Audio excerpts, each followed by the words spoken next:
Hello, my friends, and welcome back to my channel. My name is David, and today we are back with the fourth installment of Bookshelf Essentials. That's right, it is the series that I have started on my channel where I'm going through and talking about not books that I am saying are essential for you to own, but that have stood the test of time for me to be essential volumes that if I were to lose my entire library, these are the ones I would want to reclaim. These are the forever books, the ones that I absolutely love and could envision rereading because I am endlessly cycling books in and out. Well, less in lately, but out of my library, unless I feel like they're going to merit revisiting again in the future. And so Steve Donahue over on his channel has recently taken up the mantle of doing his own series of them, where he's taking a similar approach, but is also saying these are ones that you probably should put on your shelf because they have great merit. And I don't have the years of experience and the weight of reading so widely or reading for as fast as Steve does. But his slant on it, the stronger recommendations had me thinking, okay, I should make sure I step up my game here. And so I want to turn to one that I'm going to strongly recommend. Not only is it an essential for my own shelf, but I highly recommend that you give it a shot yourself too. I'm already envisioning Steve's reaction. He knows this is going to be coming. He opened this can of worms. So we have Edmund Spenser, the Faerie Queene. So I'm going to put book 1 and book 2 as my recommendations here. And this is why. Edmund Spenser was an incredibly influential epic poet. His fingerprints are on poets from Milton, the Victorians, all kinds of very, very impactful poets. And Spenser, unfortunately, is less read, less discussed today than I think he's ever been. And I don't understand that because his works are incredibly readable. Long, yes. The Faerie Queene itself is 6 books plus the Mutability Cantos, which is the unofficial book 7 that I think just never got finished. And so it was kind of a side project tacked on. Hackett has these nice little volumes. So they've got book 1, 2, 3, and 4 together in a volume, book 5, and then 6 in the Mutability Cantos. So there's a 5-volume set. I've got 3 of the 5. And these are perfect if you want to try this out, to see how it sits with you. Edmund Spenser created his own rhyme scheme, his own stanza structure for the poems, which does not happen anymore. I mean, we don't follow structure anymore. We don't have rhyme or reason for anything that goes into poetry these days. But Spenser did. He created his own stanzas, and they are wonderful. For those of you that worry that, oh my gosh, I old poet, he's probably not very readable. It's very, very readable. This was written in the late 1500s, so right around 1590, 1596, somewhere in there was when he was writing these. So this is going to be around on par with what you would get from Shakespeare. Only, I would argue, a little more readable than Shakespeare.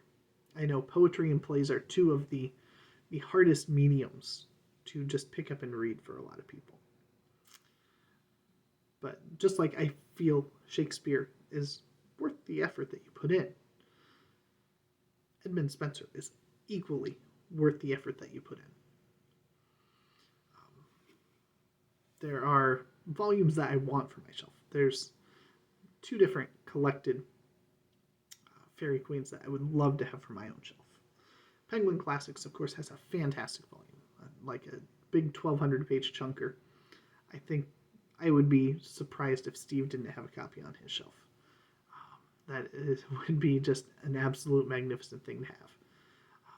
But the volume that I personally really would like is the one that I believe is considered the definitive one for scholarly works. So people that want to not only read Spenser, but also study, understand, get some good glosses and everything on some of the vocabulary used. And so there's a second edition of a book that was edited by A.C. Hamilton. And it is supposed to be the definitive book to get for the Faerie Queene, and it's one that I absolutely want, but I'd probably want a hardcover of it so that it would last. And of course I hop on Amazon, which is not the place to go to look for used books. And the used books are ranging between $174 and $200, so no. But I'll be haunting, thrift books, eBay in the future, trying to see if I can scoop up a copy at some point in time for that. But until then, the Penguin would be fantastic. So book 1 here follows the Red Cross Knight, and he goes off on an adventure that is probably about what you would expect for somebody named the Red Cross Knight. So a lot of the Faerie Queene is allegorical, which is, if you absolutely can't stand allegory, you may not get along quite as well. But if you enjoy things like Narnia by C.S. Lewis, you'd probably find a lot in Faerie Queene that you could get along with pretty well. Written not for quite as young of an audience, but in terms of the allegorical elements in there. So each of the books are essentially centered on a virtue, and so the knight is going to kind of embody that virtue. And so in this one, it is holiness. So the Red Cross Knight embodies holiness. He goes off on a quest, rescues a damsel, fights a dragon. Very standard fare. If you are a fan of fantasy, you will undoubtedly get along with the story in this one. And that picture just, that should speak out to you as a really good book to do. The reason why I recommend book 2 as well is book 1 is pretty standard fare. You know what you're getting. It's nothing flashy, it's nothing fancy. Book 2 is where it begins to deviate from some of that. So book 2 centers on the virtue of temperance. And so you have Sir Gawain. And so he's going to be going through, and he's going to face down temptations along the way and try to be a temperate person. And I'd bring it closer, but censorship might want to cover up the cover there. But the book 2 is where it gets a little different in the story, a little more off that beaten path of stuff that you've seen and read before. And I think that if you read the 2 of those and find that you're really liking them, you'll probably enjoy continuing on into books 3, 4, 5, 6, and the Mutability Cantos. If you read book 1 and you find it to be okay, then I would recommend giving book 2 a try. If you absolutely can't stand it in the middle of book 1, then it might not be for you. It won't be for everybody. There's no book for everybody.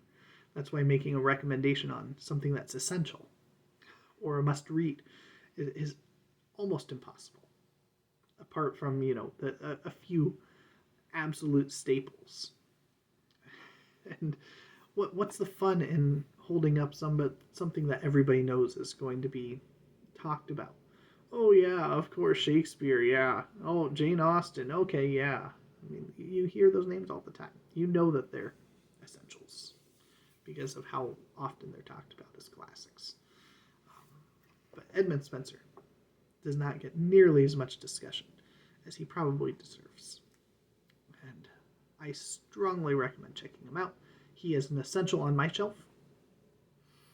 And I bet if you gave him a try, you might find that he might just be an essential on your shelf too. Thank you, BookTube.